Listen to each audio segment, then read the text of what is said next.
Welcome to Luna. In this tutorial, I'll talk about how to create a template. Templates allow you to give structure to the descriptive data in your collection and can be used for one or more collections. Start by selecting the Templates tab in the Luna Collection Manager. On this page, to the left-hand side, you'll be presented with a list of available templates that you can choose from. You'll know which template you're on because it's the one that's highlighted. You can also delete or make a copy of your template here based on the level of permissions that you have. To the right of the list is the template form, which will allow you to edit your template and that you can come back to at any time. Here at the top of the form is your template name, and below all of the fields available within your template. So let's start by creating a new one by selecting New Template.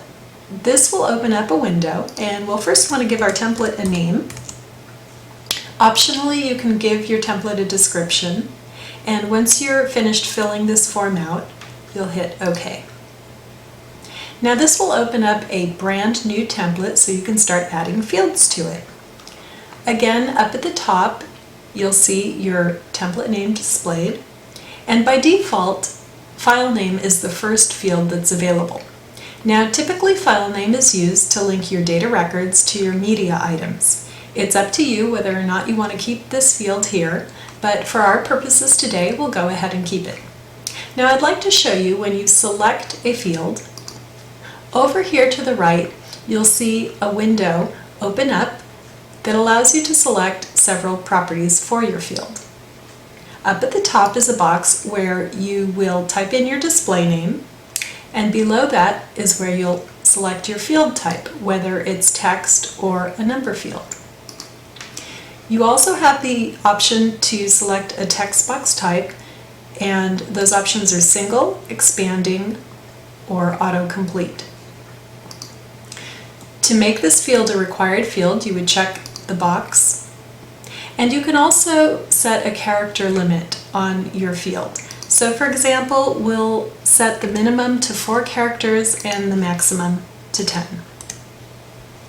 Below that, we have several options for the Luna Viewer, and so you can make your field available for display in the Luna Viewer, you can make your field searchable in the Luna Viewer, and you can also make your field available as a sort field in the Luna Viewer. By default, all 3 are checked. Once you've selected your field properties, you'll save. So now let's add a few new fields to our template. To do that, select New Field and type in your field name. So we'll use title as an example, and I'll just keep all of the default properties checked. Hit Save, and there you have it. Let's try one more. New Field, type in your field display name, select your properties, and save. Now that we have a few examples here in our template, it's easy to change the sort order of your fields by clicking on these up and down arrows here.